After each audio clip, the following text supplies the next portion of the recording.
why I placed this flag there. Because as I was talking about earlier on, market structure is very simple. Highs, higher lows, lower high. Lower high in a higher time frame PD array, which is the weekly SIBI, right?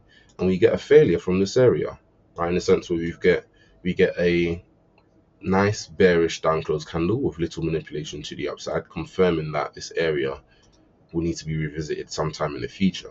But as of now, there's a good chance it might not.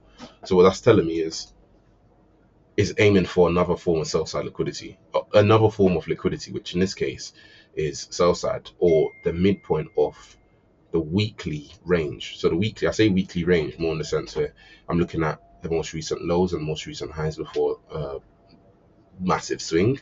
We've got a nice little juicy swing there, and then we get a rally to the upside before we see what we've done so far. Placing the fib from the lows to the highs gives me a midpoint of 1.14477, and so far price is currently trading in the premium as prices above the midpoint, prices above the equilibrium is regarded as a premium, right? It means that smart money will not be enticed to buy at these prices unless it's low, and it could be that the market could spike down to 1.14477, but ultimately I'm looking for discount prices which is below 1.14477 in order to buy.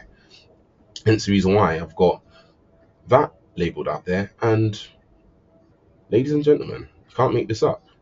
It aligns perfectly with the BSI that has been filled. Yes, it has been balanced, but what that means is if the price was to drop lower and trade into this area, the 1.14855 to 1.14477 area, which is on the money, guys, it's on the money,